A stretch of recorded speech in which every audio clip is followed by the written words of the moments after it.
अस्सलाम वालेकुम नाज़रीन, प्रोग्राम रूह जमहूरियत के साथ मैं हूं आपका होस्ट उमर दुआबिया।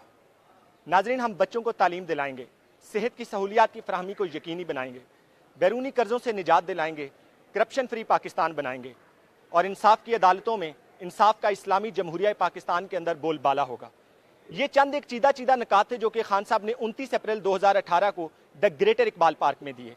अब देखना यह होगा कि क्या खान साहब के ये सवाल, ये 11 निकाती एजेंडा पाकिस्तान को तरक्की की राह पर गामजन कर पाएगा या नहीं, या फिर ये कोई मिसाक जमहूरियत की तरह एक नया सियासी पलंदा आवाम की गले में डाल दिया जाएगा।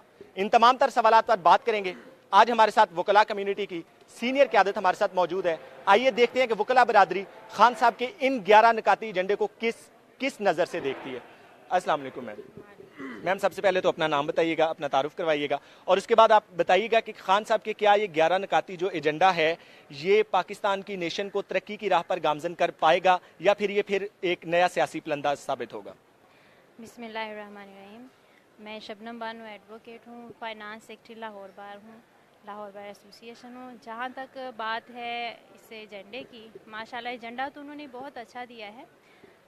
बातों की हद तक तो बहुत खूबसूरत उन्होंने एजेंडा दिया है। डेफिनेटली वो सारी चीज़ों को कवर नहीं कर सके इस टाइम, जैसा कि उन्होंने फॉरेन पॉलिसी और क्या नाम है जो अपना बजट है उसका ज़राई इमरजेंसी के हवाले से उन्होंने बात की। ज़राई इमरजेंसी और स्पेशली इन अदालतों के ऊपर जो उन्होंने बात की कि अब इंसाफ का बोलबाला होगा। देखिए, डेफिनेटली वो बात करते हैं करप्शन फ्री पाकिस्तान की, कि जो है पाकिस्तान को वो करप्शन फ्री कंट्री बनाएंगे। लेकिन बात ये है कि जब 5 साल की कारकर्दगी उनकी सामने लाई जाए जो उन्होंने KPK में की है, तो उसमें कोई भी ऐसी चीज़ उनके ऊपर बहुत सारे करप्शन के इल्ज़ामात हैं कि जो उन्होंने वहाँ पे नैब को जो है बनाया और उसमें अपनी मर्ज़ी के लोग किए गए, सारे भर्तियाँ की गई। उसके बाद वुज़रा CM पे और CM वुज़रा पे इल्ज़ामात लगाते रहे, लेकिन उनके ऊपर कोई इंक्वायरी या कोई एक्शन नहीं लिया गया।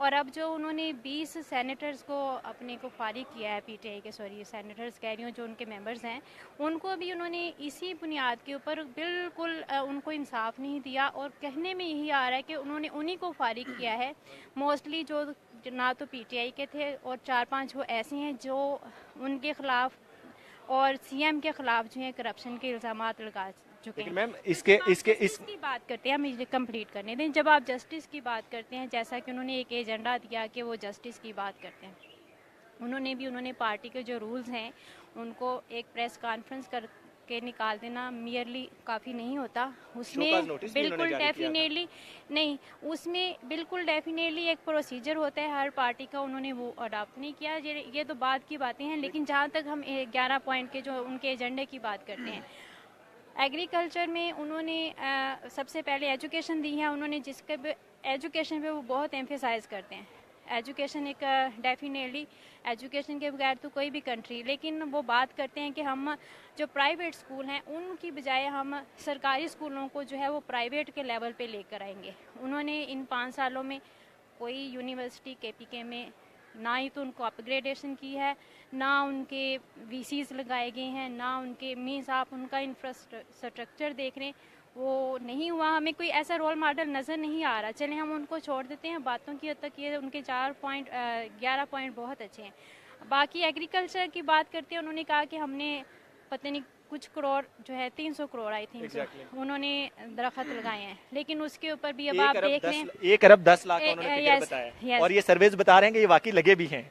नहीं लगे, क्योंकि अब तो चलिए आपकी परसेप्शन है, लेकिन सर्वेज बता रहे हैं ये लगे हैं और उन्होंने प्राइवेटाइज करके लगाया इनको और अवाम को इन्वॉल्व किया है। बिलियन ट्री जो मंसूबा है, बिलियन ट्री जो है, इसके ऊपर भी करप्शन के इल्ज़ामात आ गए हैं काफ़ी सारे।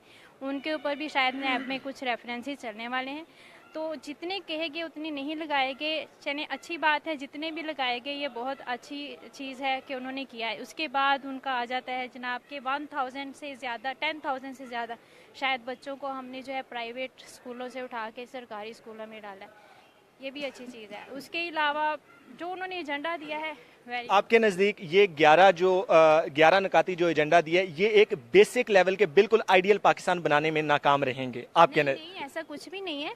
डेफिनेटली उन्होंने वो इंफ्रास्ट्रक्चर के ऊपर इतना स्ट्रेस नहीं करते। इंफ्रास्ट्रक्चर पे इतना स्ट्रेस नहीं करते, उसके ऊपर वो सबसे ज़्यादा बोलते हैं। देखें, एक विजनरी लीडर ये कहे कि ये जो मेट्रो है अभी ज़लज़ला आएगा गिर जाएगा, तो ये बात तो सभी पे आप कोई बिल्डिंग ही ना खड़ी करें, ठीक है। आप ये कहें कि जनाब जी अगर मैंने बिल्डिंग खड़ी की ज़लज़ला आएगा गिर जाएगा, ये बात मीन्स उनके लेवल तो वो भी सोच रहे हैं खैबर पख्तूनख्वा में भी एक मेट्रो बनाने। ये पहले वो जंगला बस कहते थे, फिर उन्होंने हर बसें चलाई हैं, खुद भी चलाई या तो कि ना चलाई हैं उन्होंने। पहले वो इधर तनकीद करते हैं, लेकिन वही प्रोग्राम जो है वो KPK में स्टार्ट कर देते हैं। लेकिन इस दफ़ा मैं समझती हूँ कि इमरान खान में बहुत ज़्यादा मैच्योरिटी नज़र आई है।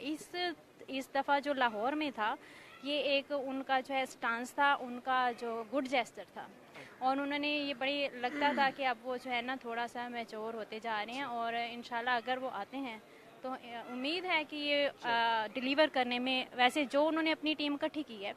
Right ma'am.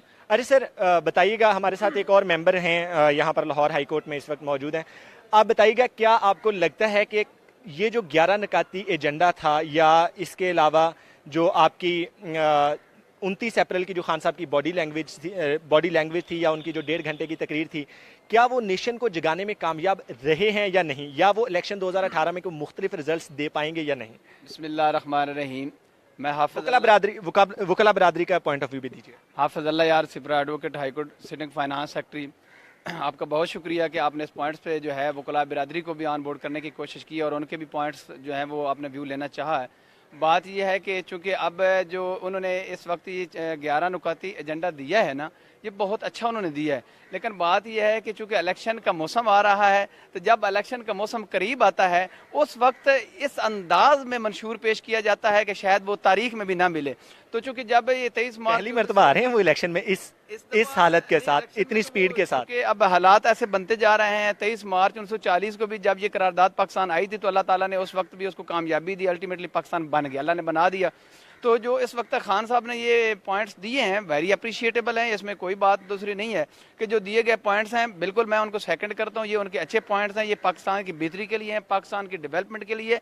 लेकिन बात यह जब वो करप्शन फ्री की बात करते हैं, इस बात का मुझे नहीं पता चलता कि सबसे पहले जब करप्शन की बात आती है तो वो मेंबर तो उनके अंदर भी शामिल हैं जिनको उन्होंने शोकाज दिए हैं। तो सर सिर्फ शोकाज नहीं दिए, उन्होंने शोकाज निकाल के बिल्कुल इलेक्शन से पहले उन्होंने 21 MPs को फारिग कर दिया। इसका मतलब फिर ये हुआ कि उनके भी उस टीम के अंदर भी लोग तो करप्ट शामिल थे, लेकिन उन्होंने निकाल दिए। मैं अभी बात यह है कि जब वो करप्शन फ्री की बात कर रहे हैं और उस पर उन्होंने एक्शन लिया है, बहुत अच्छा किया है। जब भी बंदा आगे दूसरे पे बात करता है तो सबसे पहले अपने ही एहसाब करना चाहिए। अब उन्होंने इसको लिया है, दूसरी पॉलिटिकल पार्टीज भी उनको इस बात के ऊपर अप्रिशिएट कर रही हैं बिलाशुबा। मेरी बहुत सारे MNAs और MPs के साथ बात हुई, इवन नून लीग के लोग कह रहे हैं कि ये एक अच्छा स्टांस था। नून लीग वाले तो नहीं कहेंगे अच्छा स्टांस है, उसकी मैं आपको बता रहा हूँ ना, बीइंग अ जर्नलिस्ट। देखेंगे तो उनके साथ मेंबर किस किस पार्टी के, इन्हीं पार्टीज के मेंबर आए हैं ना। तो अब जब उन्होंने ये स्टेप लिया है हम उनको इस बात पे अप्रिशिएट करते हैं। अब रही बात जो एग्रीकल्चर की बात है, एग्रीकल्चर के हवाले से जो भी गवर्नमेंट आती है ना वो हर दफा ऐसे ही कहती है, लेकिन सबसे ज्यादा अगर नुकसान होता है तो वो किसान को होता है। क्योंकि मैं खुद एक किसान फैमिली से ताल्लुक रखता हूँ, मुझे पता है। ज़रिया इमरजेंसी की बात की है उन्होंने ज़रिया इमरजेंसी की बात की, ज़रिया इमरजेंसी की बात की। अगर उसकी सोल्यूशन फिर ये है कि फिल फॉर करते तो क्यों ना उसकी जो सब्सिडी है वो सब्सिडी को करवाने का एक तरीका बता दे। अब सब्सिडी के हवाले से जैसे अब इलेक्शन 2018 के मंशूर की बात कर रहे हैं, सिर्फ मंशूर की बात होती है। आगे जब आएगा काम, बिल्कुल अगर वो इस मंशूर को ले पाएंगे और इसको आगे लेकर चलेंगे तो मेरे ख्याल में आवाम को एक नई उमंग जरूर मिली है। ये जो एजेंडा दिया गया है ये लोगों ने सुना है, लोगों ने देखा है कि खान साहब ने अपने घर से जब शुरू किया है तो इसका मतलब फिर ये इंशाल्लाह इस दिन में कामयाब हो जाएंगे। चूंकि जो ज़रिया इमरजेंसी है ये भी इतनी ही जरूरी है जितनी हेल्थ के लिए बहुत जरूरी है। उसकी वजह यह है कि किसान भी इस तरह, जिस तरह पाकिस्तान के अंदर बिजनेस मैन है, एक बोन है, उसके बगैर पाकिस्तान तरक्की नहीं कर सकता, इसी तरह किसान के भी जो है उसकी किसान जो ज़रूरी इस्लाहात है उनमें भी इमरजेंसी ही की ज़रूरत है। उनमें खाद है, तेल है, ये चीज़ें जो महंगी हो रही हैं उनको फिल फॉर जो उनकी कीमतें रिड्यूस की जानी चाहिए। क्योंकि इस वक्त फसलें जब तैयार हो जाती हैं तो फसलों के रेट जो हैं वो कम कर दिए जाते हैं, जब उनकी काश्तकारी जाती है उनकी खाद जो है वो तेल उनके रेट जो बढ़ा दिए जाते हैं। तो मैं कहता हूँ कि जब अगर पिसता इसमें एक आम आदमी है, किसान पिसता, वो किसान ही पिसता है, तो अगर ज़रिया इमरजेंसी करनी है तो कम से कम इसकी प्रोडक्शन जो है उस प्रोडक्शन में जिन लोगों ने मेहनत करके अच्छी प्रोडक्शन ली है उनको अप्रिशिएट किया जाए। उनको अच्छी दवाएं, चूंकि आगे जो फसल आ रही है, चावल की काश्तकारी शुरू हो रही है, उसके लिए ज़रूरी अगर उन्होंने इमरजेंसी देनी तो फिल फॉर उसकी जो मेडिसिन है, उसकी खाद, उसको सस्ता किया जाए और उसकी प्रोडक्शन तब बेहतर हो सकती है अगर ये जरिए इमरजेंसी आज नाफिज करेंगे। तो उनके दिए गए पॉइंट्स बिल्कुल हम अप्रिशिएट ज़रूर करते हैं, लेकिन इनको वो पाया तकमील तक पहुंचाने में भी सिंसेरिटी ऐसे ही शो करें जैसे कि उन्होंने ये स्टेप लिया है। चले ठीक है, थैंक यू सो मच। इस वक्त हमारे साथ एक और यंग जो है हमारे साथ एडवोकेट मौजूद हैं। आइए हम इनसे बात करते हैं, क्या खान साहब का जो 11 नकाती एजेंडा था उसने यूथ को भी उस तरह से मोबिलाइज किया है? वो यूथ आपकी जो वकला बरादरी है वो कदरे उस तरफ खान साहब की तरफ मुतवज्जे हो पाई है या नहीं हो पाई, स्पेशली इन 11 नकात के बाद? बिस्मिल्लाहिर्रहमानिर्रहीम। जहाँ तक एजेंडे की बात है, एजेंडा हर बंदा बहुत अच्छे तरीके से देता है। बात ये होती है कि क्या वो उसको मोबिलाइज कर सकता है कि नहीं कर सकता। हमारा सवाल दरअसल होना ही ये चाहिए कि क्या इमरान खान साहब इस एजेंडे को मोबिलाइज करने में कामयाब होंगे या नहीं। तो जहाँ उसके लिए हमें थोड़ी देर वेट करना पड़ेगा ना? नहीं, अगर हम उसका देख सकते हैं, केपी में उनकी हुकूमत मौजूद है, हम उससे अखज़ कर सकते हैं। हम उससे अगर कंपैरिजन करते हैं तो हमें नज़र आता है कि ये भी जिस तरह पीपल्स पार्टी के एजेंडे हैं, रोटी कपड़ा और मकान, और या नवाज शरीफ साहब का रोशन पाकिस्तान, इसी तरह ये भी एक सिर्फ एजेंडा ही है, नथिंग एल्स। चलें ठीक है नाजरीन, आज हम लोग मौजूद थे इस वक्त जो है लाहौर हाई कोर्ट के अंदर। जितने भी वकला से मेरी बात हुई उनका यही कहना था कि 11 नकाती एजेंडा बुरा नहीं था, बहुत अच्छा था। अब देखना ये होगा इसकी इम्प्लीमेंटेशन किस हवाले से की जाती है। क्या पाकिस्तान तहरीक इंसाफ इक़्तिदार में आने के बाद जो वो नारा लगाती है 2 नहीं 1 पाकिस्तान, क्या वो उस 1 पाकिस्तान को उसी तरक्की की राह पर गामजन कर पाएगी या नहीं इलेक्शन 2018 में कामयाबी हासिल करने के बाद? क्योंकि कामयाबी हासिल करना भी इससे पहले एक अहम पॉइंट समझा जाता है। इन तमाम तर सवालात के जवाबात के लिए हमें कुछ ना कुछ वक्त का इंतजार करना पड़ेगा। तब तक के लिए अपने मेज़बान उमर दुआबिया को इजाज़त दीजिए। अल्लाह हाफ़िज़।